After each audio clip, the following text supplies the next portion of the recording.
Baik, selamat datang di video pembelajaran sistem basis data bersama saya Imam Fauji. Pada video kali ini saya akan melanjutkan ya materi dari video sebelumnya, yaitu mengenai konsep IRD. Nah, kita masuk ke materi supertypes dan subtypes. Jadi yang dimaksud dengan supertypes dan subtypes itu termasuk ke dalam suatu generalisasi ya. Nah, dimana kalau generalisasi ini adalah proses pendefinisian sebuah entity type ya yang lebih umum ya dari sekumpulan entity type yang khusus. Jadi umum khusus gitu. Nah, di sini ada dua jenis ya, subtype dan supertype.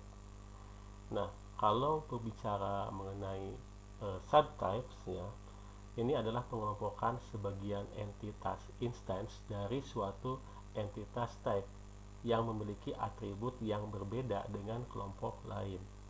Nah, jadi bisa dicirikan ya atribut yang dimiliki pada subtype-nya atau entitas di subtype-nya ini berbeda dengan kelompok lainnya ya, maksudnya yang subtype-nya ya.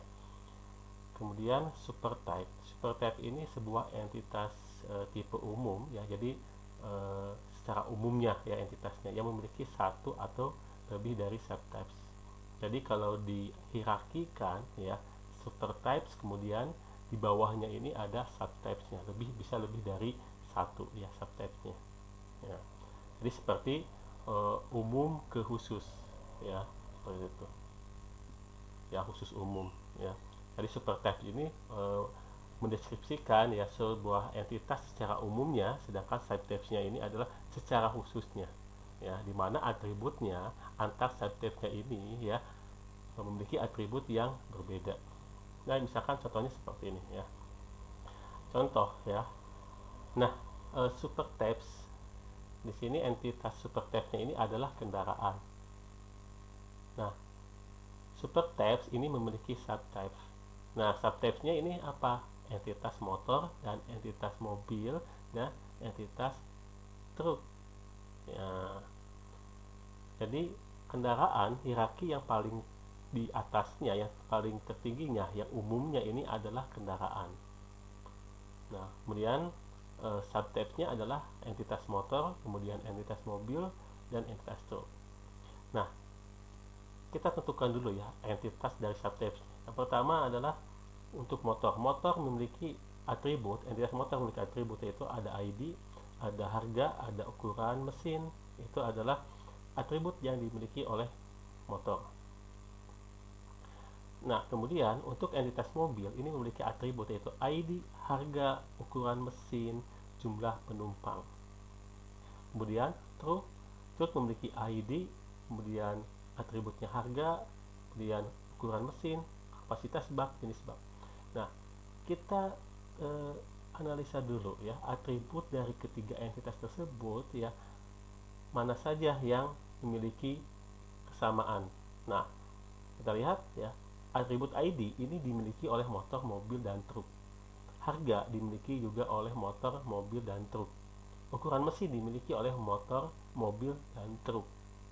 Nah, jumlah penumpang, nah ini jumlah penumpang ini ya dimasukkan ke dalam subtype saja ya, karena atribut jumlah penumpang itu tidak dimiliki oleh entitas truk dan entitas motor.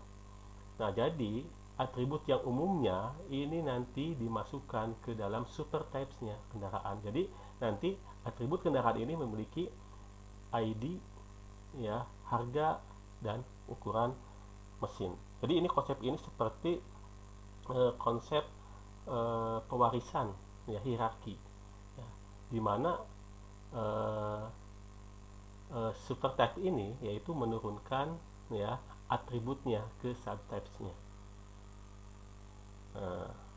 Jadi yang menerima atributnya si subtypes tersebut, motor, mobil, truk ini ya, ini dari si supertypes-nya. Ini seperti, jadi generalisasi konsep general ya, jadi khusus umum gitu ya. Nah, ini kalau disimbolkan ini seperti ini misalnya ya. Ya, jadi atribut yang dimiliki oleh semua kendaraan. Nah, kalau kita lihat di sini ya, ID, harga, ya ukuran mesin, ya ID harga ukuran mesin, ya. Sorry, ini ada sedikit beda ya. Jadi maksudnya di dalam di entitas kendaraan ini itu ada ID, ya harusnya, ya ID kendaraan, ya ini harusnya ID kendaraan bukan kendaraan, salah ya. Jadi yang digarisbawahi ini adalah ID kendaraan, kemudian ada harga, ya ada ukuran mesin. Nah, semua atribut di kendaraan yang pada si super types ini dimiliki juga di entitas truk dan mobil. Nah, itu. Eh, jadi ketika menentukan atribut di super type dan subtypes-nya, ya khusus untuk subtypes, jadi truk yang berbeda, entitas yang berbeda saja, truk dengan mobil. Mana yang berbedanya? Yang berbedanya di sini adalah di mobil ini ada jumlah penumpang. Nah, maka mobil atributnya adalah jumlah penumpang, ya. Sedangkan atribut untuk ID-nya yang ini ID harga ukuran mesin ini gak usah ditulis kembali, ya.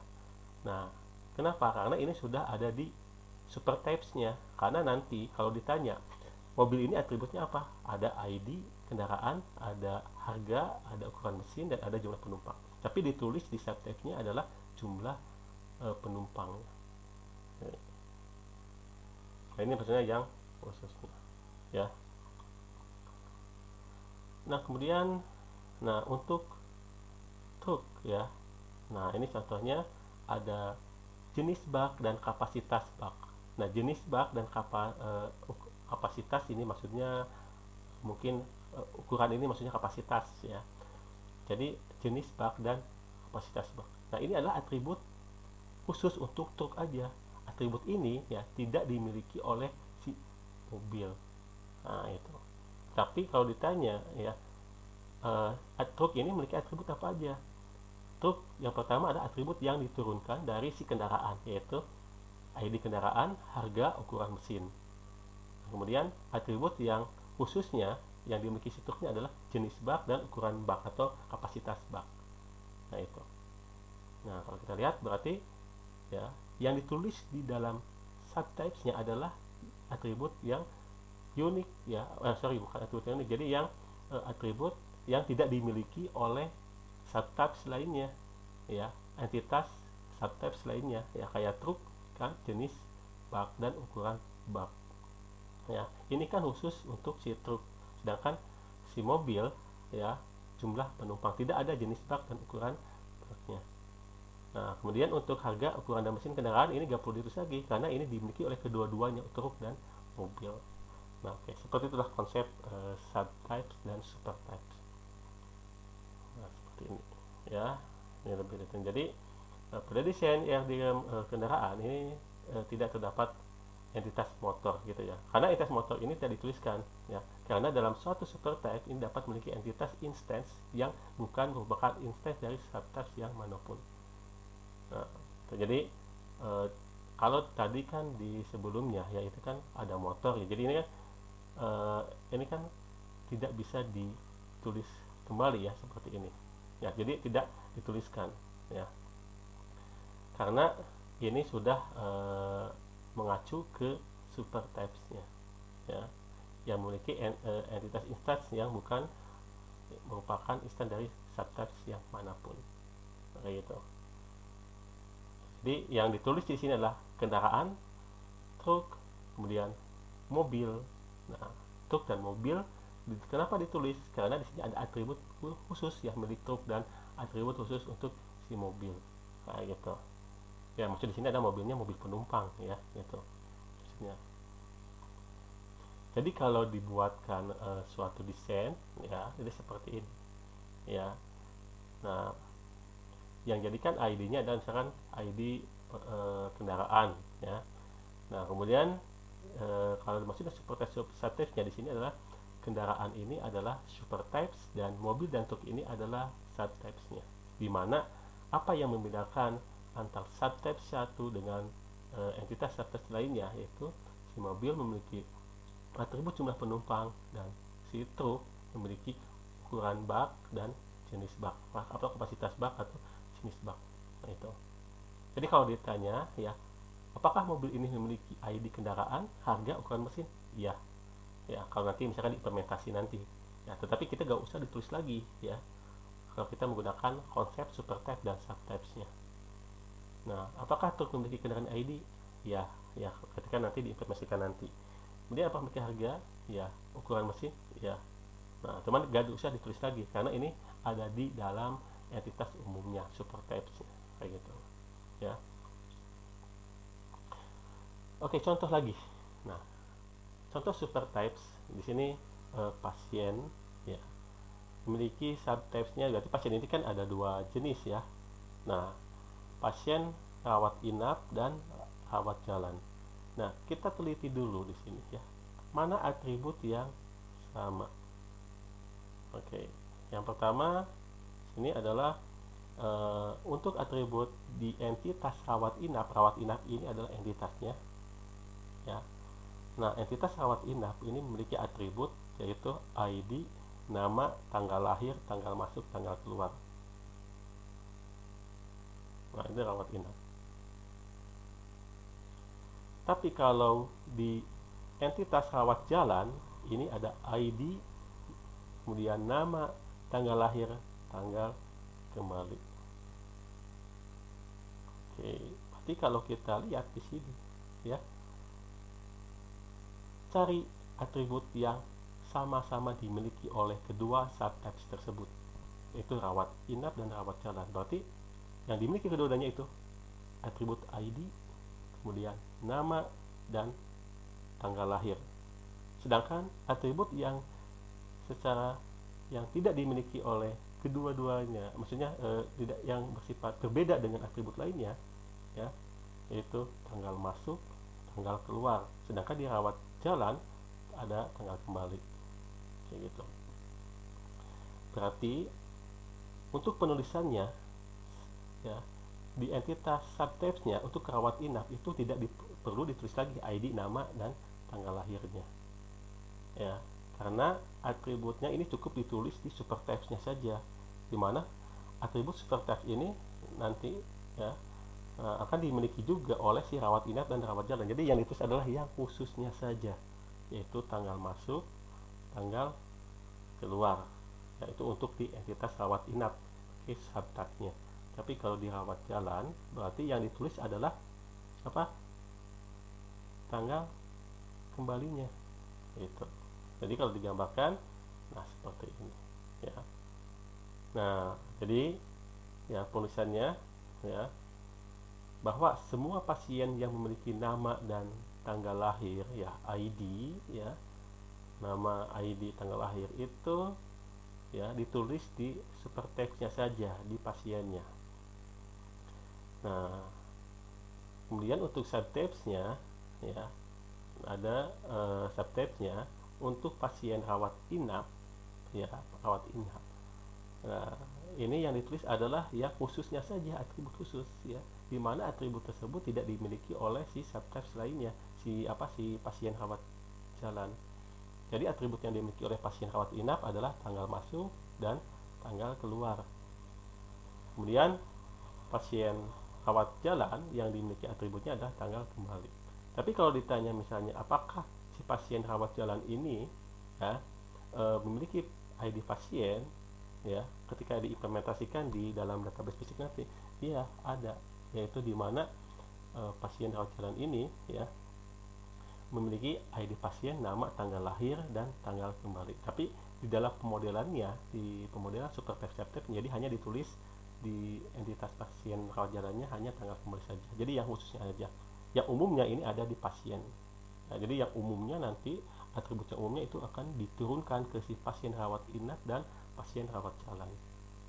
Kayak gitu, ya. Nah, jadi yang ditulis adalah subtype di sini adalah yang khususnya saja. Oke, itulah supertype dan subtype. Jadi kalau dibuatkan, nah jadi seperti ini. Jadi kalau misalkan ditanya, apakah pasien rawat inap ini ada ID-nya? Ada, yaitu pasien ID, nama, tanggal lahir. Jadi untuk pasien secara umumnya yaitu dimiliki atribut pasien ID, nama, tanggal lahir itu akan diturunkan ya ke si entitas subtypes-nya, pasien rawat inap dan pasien rawat jalan gitu. Tapi ketika di modelnya itu gak usah ditulis ya. kalau di dalam suatu pemodelan berbasis objek ya, atau misalkan istilah objek-objek oriented ini kan namanya pewarisan konsep ini ya. Jadi kita nggak usah menulis lagi, jadi cukup eh, untuk menurunkan ya atribut tersebut ke si subtypes-nya saja gitu. Nah, jadi kalau ditanya pasien rawat inap ya, yang nggak usah ditulis lagi ya pasien ID-nya. Jadi biarkan pasien ID, nama dan tanggal itu ada di eh, entitas supertypes-nya saja gitu. Karena ini atribut tersebut dimiliki oleh kedua-duanya, yaitu supertype dan supertype. Nah, kemudian agregasi.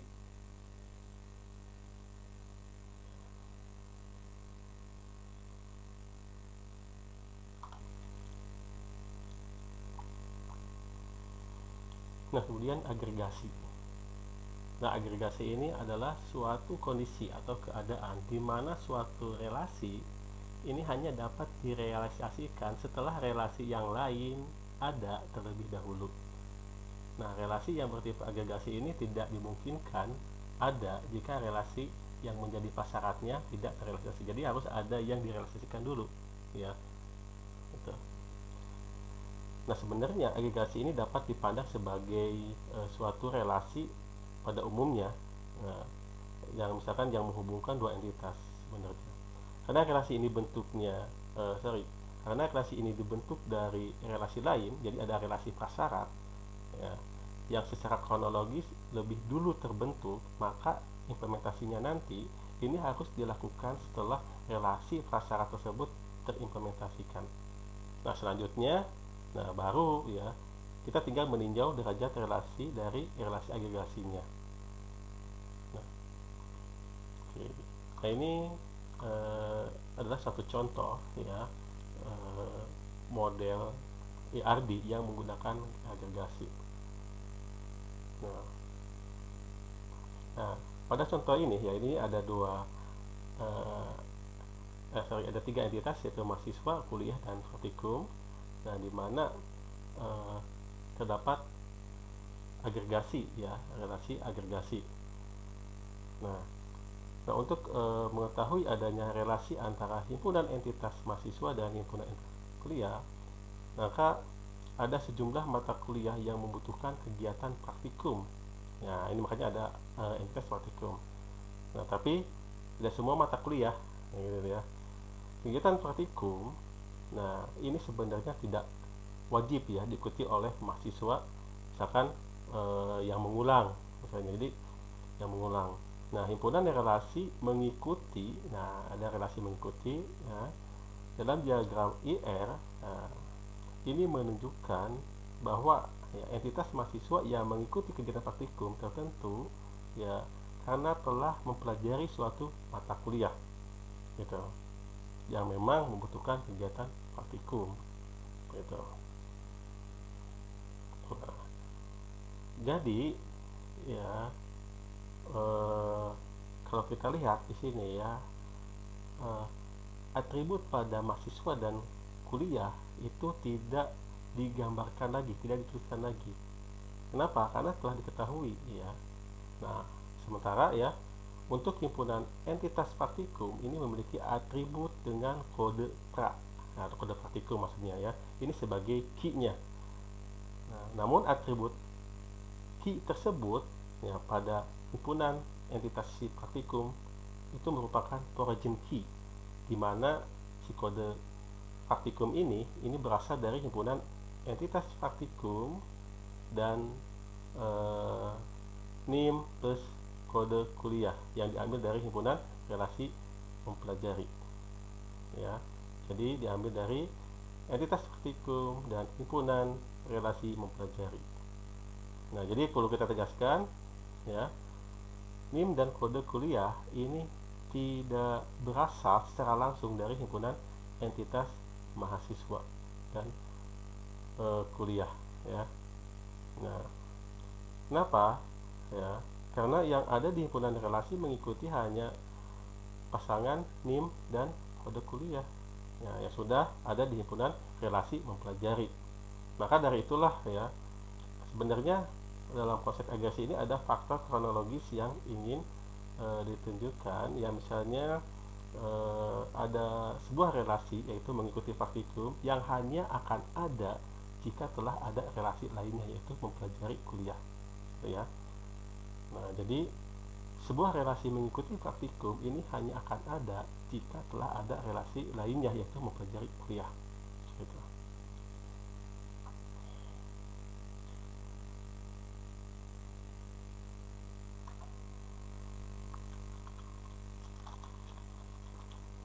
Nah, kemudian cardinality atau yang kita kenal adalah namanya kardinalitas. Nah, ini menyatakan jumlah anggota entitas yang terlibat di dalam suatu relasi yang terjadi. Dalam hal ini, relasi yang terjadi akan membentuk relasi hubungan atau relationship instance. Ya. Nah, bisa dikatakan juga ya kardinalitas ini menunjukkan ya jumlah maksimum entitas yang dapat berelasi dengan entitas pada himpunan entitas yang lainnya.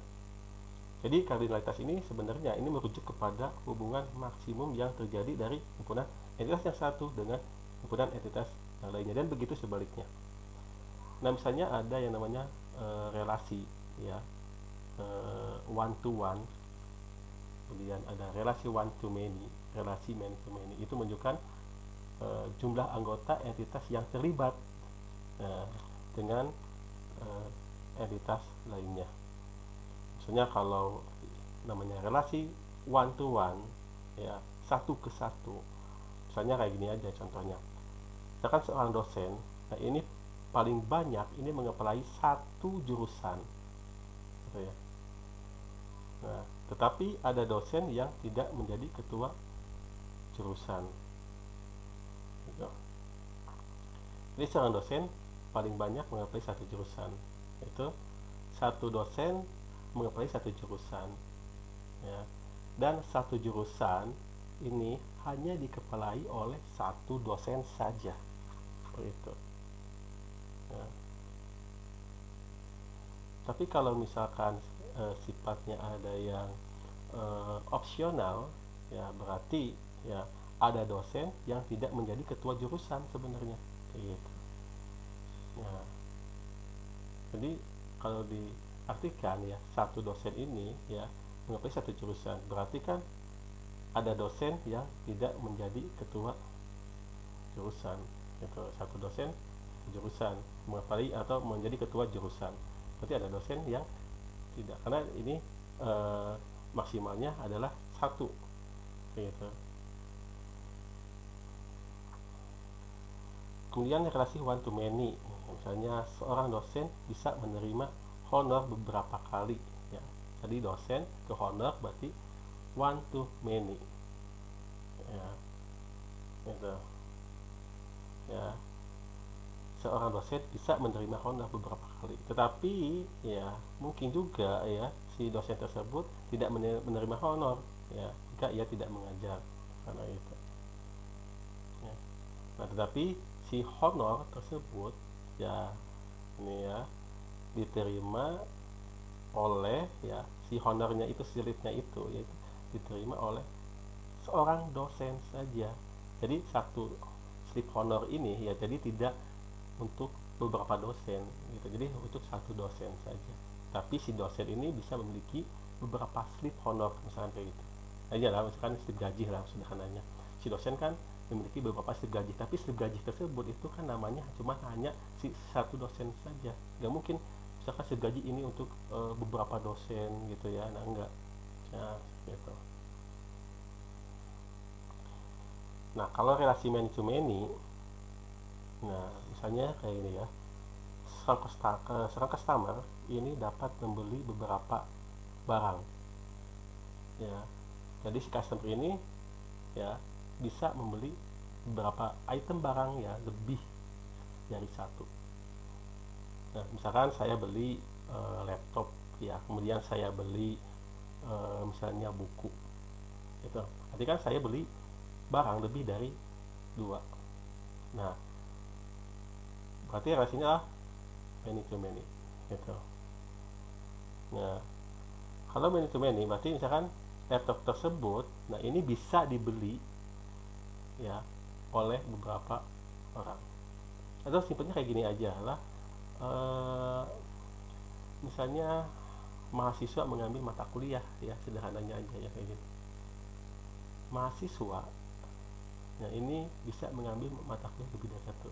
Misalkan saya sebagai mahasiswa, nah saya mau mengambil mata kuliah misalnya sistem basis data, kemudian saya mau mengambil mata kuliah eh, misalkan bahasa pemrograman, saya mau mengambil mata kuliah matematika.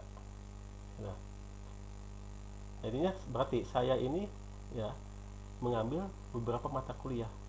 Nah, sekarang ya mata kuliah sistem basis data ini bisa, nah bisa dipilih oleh beberapa mahasiswa. Itu. Ini to many. Makanya ya relasinya ada many to many. Ya, jadi basis data. Jadi mata kuliah sistem basis data ini siapa aja sih mahasiswanya. Nah, gitu. Misalkan Doni, Andi, Jimmy, Icot, misalkan kemudian Otong, Otoy dan lainnya. Nah, kemudian si Icot misalnya ya itu mengambil mata kuliah apa aja selain sistem basis data. Nah, selain sistem data ada misalkan bahasa pemrograman, matematika, mungkin agama, kemudian misalnya aljabar linier misalnya. Nah, itu adalah cardinality ya, many to many itu. Nah, ini ada contoh penjelasan ya lebih lengkapnya ya. Derajat hubungan satu ke satu atau one to one ya. Jadi ini terjadi setiap anggota entitas A ini hanya boleh berpasangan dengan satu anggota dari entitas B. Ya tadi A-nya ini misalkan contohnya dosen dengan jurusan ya, A entitas A ini dosen, entitas B nya itu jurusan ya. Jadi hanya boleh berpasangan dengan satu anggota saja, jadi gak boleh lebih dari satu. Nah, kemudian sebaliknya, tiap anggota entitas B hanya boleh berpasangan dengan satu anggota dari entitas A. Nah, jadi ini gak boleh selingkuh ya, jadi harus setia satu ke satu. Nah, tadi misalnya B-nya ini, entitas B-nya adalah jurusan ya, sedangkan A ini tadi entitas dosen. Nah, jadi jurusan ini hanya dikepalai oleh satu dosen saja. Jadi jurusan ini tidak boleh dikepalai oleh dua dosen, tiga dosen, karena ini hanya maksimal satu. Ya. Dan begitu juga dosen tidak boleh mengepalai dua jurusan, jadi harus satu jurusan. Oke, ya. Nah, ini seperti ini ya. Kan A1 misalkan Jono, A2 ini Gini, B1 ini misalkan jurusan SI, B2 ini TI ya. Jadi misalkan A1 ke B2, kemudian jadi kalau misalkan A1 ke B2 berarti ya A1 jangan ke yang lainnya, cukup satu ya gitu, hanya satu pasangan saja ya, itu. Jadi RI diagram ini ya entitas A dan B dengan derajat hubungan satu-satu dituliskan dengan mencantumkan pada garis hubungan. Sedangkan instansi hubungan antara anggota entitas yang terjadi adalah pasangan A2 dengan B1. Kayak misalkan A2 dengan B1. A2 dengan B1 itu gak boleh selingkuh dengan A2 ke B2 juga. Ya, jadi ke A2 ke B1, A2 ke B2 itu gak boleh. Jadi harus satu aja. Sedangkan B1 juga itu harus satu aja, yaitu A2, jangan ke A1 3. Jadi intinya hanya satu pasangan saja konsepnya ya, itu kalau one to one. Kayak tadi kan misalnya dosen dengan jurusan gitu. Nah, jadi kalau digambarkan artinya ya A berpasangan B, jadi satu satu, ditulisnya seperti itu ya. Tuh.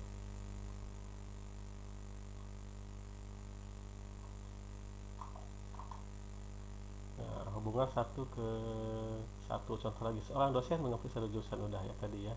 Sebenarnya pegawai ya memiliki kendaraan dinas. Nah, misalkan aturannya seperti ini. Jadi pegawai hanya memiliki satu kendaraan dinas, sedangkan kendaraan dinas ini hanya dimiliki oleh satu pegawai saja. Jadi gak boleh, kalau aturannya seperti itu ya. Nah, pegawai memiliki atribut NIP dan nama ya. NIP ini sebagai family key ya. Nah, nama ini sebenarnya bisa kompositkan ya sebenarnya ya, mau dibuat nama depan, nama tengah, nama belakang ya itu boleh ya, nggak pun tidak masalah ya, tapi lebih baik sih di kompositkan sih kalau menurut saya. Oke, pegawai dengan kendaraan dinas. Jadi setiap pegawai ini ya eh, hanya memiliki satu kendaraan dinas, jadi nggak boleh dua.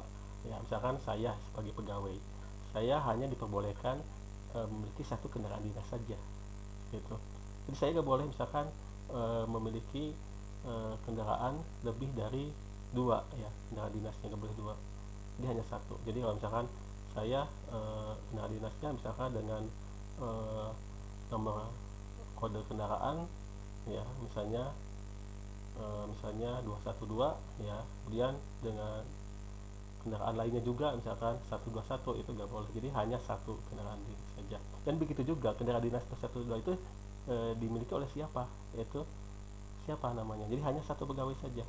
Misalkan Doni memiliki satu kendaraan dinas tersebut hanya dimiliki oleh Doni saja, gitu. Ya kalau misalkan relasi satu ke satu.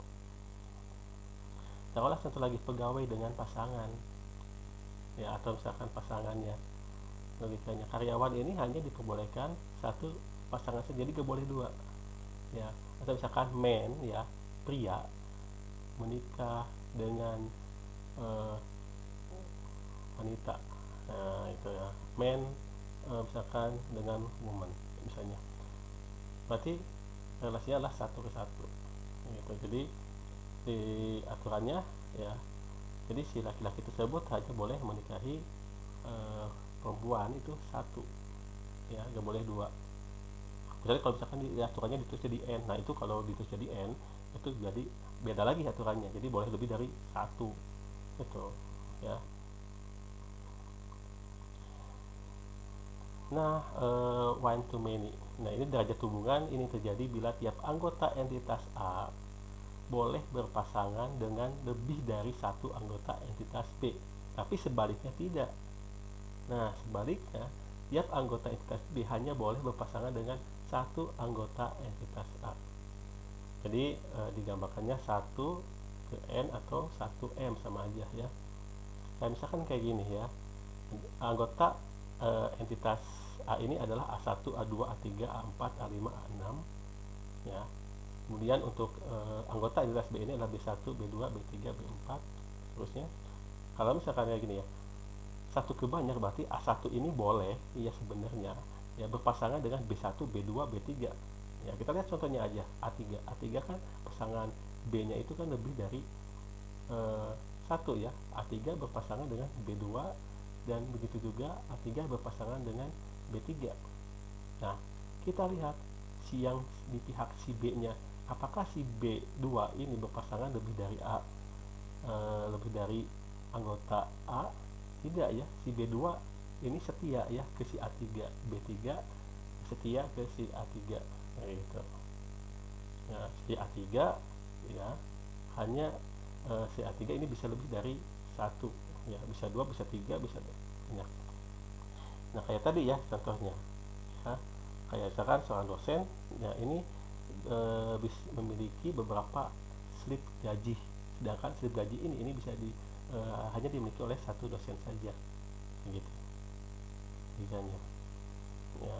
Nah, mungkin kan dalam satu slip gaji ini ya tertulis ada 3 dosen dalam satu slip gaji tersebut gitu.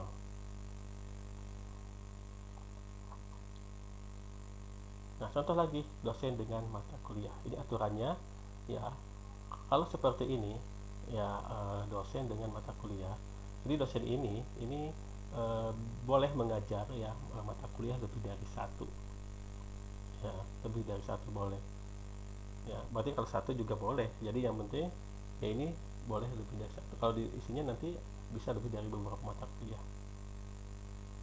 Nah, contoh lagi ya, seorang pelanggan dengan mobil ya, pelanggan membeli beberapa mobil. Pelanggan ini sebenarnya boleh ya membeli mobil dari satu ya, tapi kalau tapi mobil tersebut ini hanya dibeli oleh satu pelanggan saja ya gitu, karena kan atas nama siapa ya mobil ini dibelinya gitu. Nggak mungkin misalkan si mobil A yaitu dibeli oleh si Ani dan Doni Nah, walaupun belinya patungan gitu ya, tapi kalau di database-nya ini ya harus satu. Nah, gitu. Nah, satu lagi, dosen mengajar mata kuliah ya. Misalkan si dosen A ini bisa mengajar mata kuliah misalnya OOP, kemudian sistem basis data, kemudian ORCOM. Berarti kan ini one to many. Tapi kalau aturannya misalkan one to many tadi ya, berarti sistem basis data ini hanya diajarkan oleh si dosen tadi ya, dosen A tersebut ya. Dosen A ya misalkan mengajar beberapa mata kuliah, yaitu ada apa aja, OP misalkan, kemudian sistem basis data, kemudian ORCOM. Nah, misalkan ORCOM ini atau misalkan sistem basis data ini hanya diajarkan oleh si dosen A. Nah, seperti itu.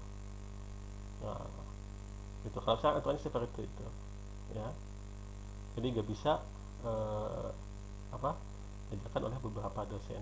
Kecuali kalau aturannya seperti itu, misalkan untuk mata kuliah sistem basis data ya, untuk bab 1 sampai bab 3 misalkan dosen A, kemudian bab 4 sampai bab 5 misalnya dosen B. Nah, itu beda lagi ya aturannya gitu.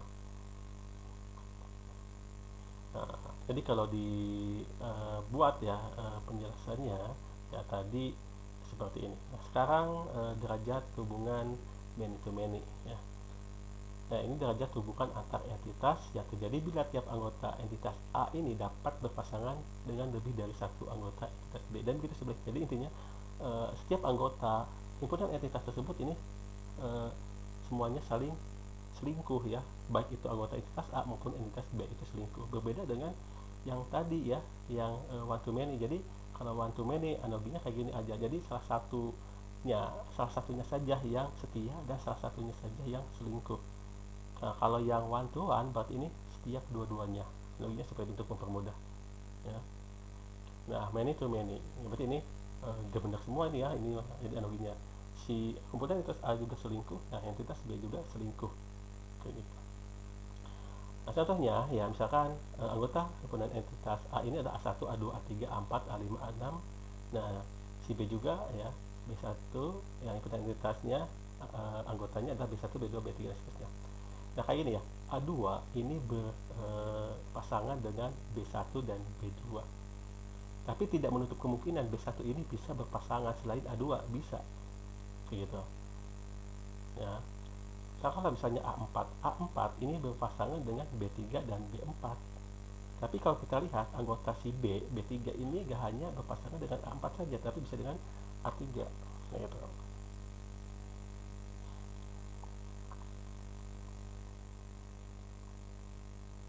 Oke, itu adalah derajat apa?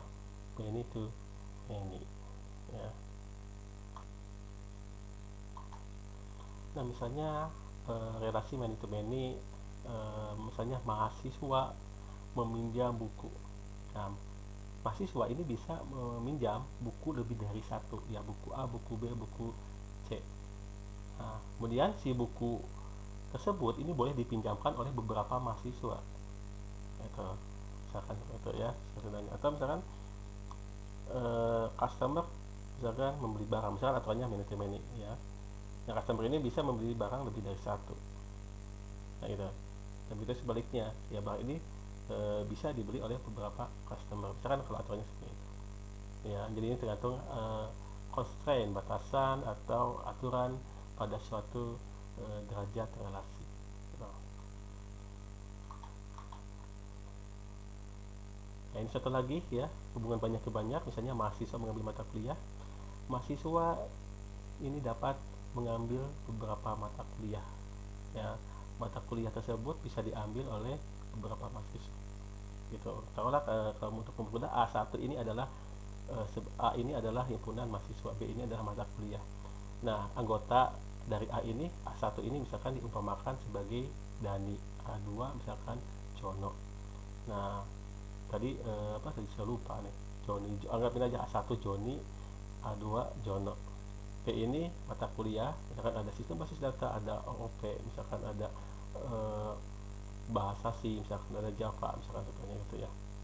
Nah, Joni ini bisa mengambil beberapa mata kuliah ya, misalnya yaitu ada di himpunan B ya, tadi itu masih mata kuliah yaitu OOP, kemudian SBD, sistem basis data, kemudian matematika diskrit gitu. Kemudian matematika diskrit atau misalkan OP ini bisa bisa diambil oleh beberapa mahasiswa, yaitu selain Joni itu Jono, kemudian misalnya Oto itu semuanya boleh mengambil OP. Jadi itu relasinya main to main ya. Oke, ini untuk saudaranya. Kemudian partisipasi hubungan atau participation ini menyatakan sifat keterlibatan ya tiap anggota entitas dalam relasi terjadi hubungan tersebut ya. Nah, partisipasi atau keterlibatan tiap anggota entitas dalam membentuk instansi hubungan ini dapat bersifat wajib dan opsional saja atau non-mandatory gitu.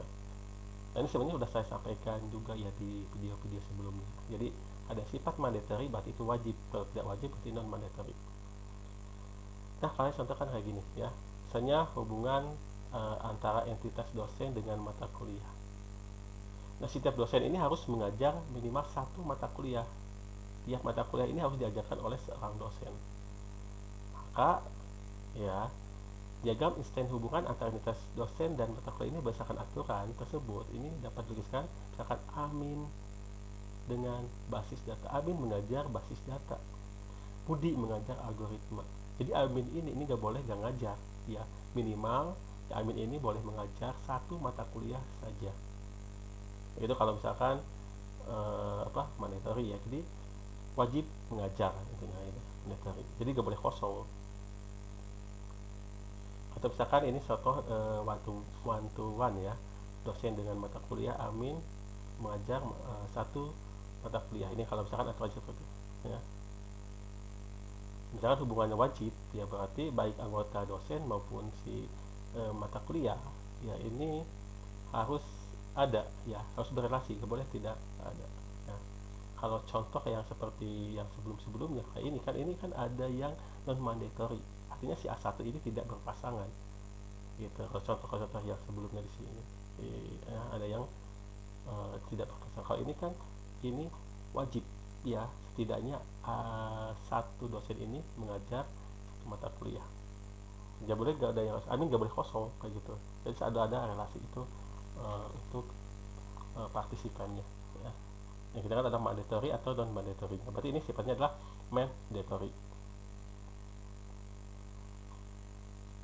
Nah, ini juga bisa dimisalkan ya, hubungan dosen dengan mata kuliah ini mengajar ya, menggunakan simbol 1 1 ya. Ini artinya dosen ini maksimal 1 mengajar mata kuliah 1 dan maksimal 1 kalau seperti, dan 1 ini menunjukkan wajib, yaitu kalau dibuatkan seperti infrastrukturnya ya. Bisa juga seperti ini ya, 1 titik 1, jadi ini maksimal 1 minimal 1, jadi mau gak mau harus ya, jadi dosen ini harus mengajar mata kuliah ya, minimal 1 maksimal 1, gak boleh lebih dari 1 kalau aturannya seperti ini kalau 1. Atau bisa digambarkan dengan simbol yang di bawahnya, sama aja menggunakan garis 2 ya, seperti ya. Nah, ini menunjukkan mandatory.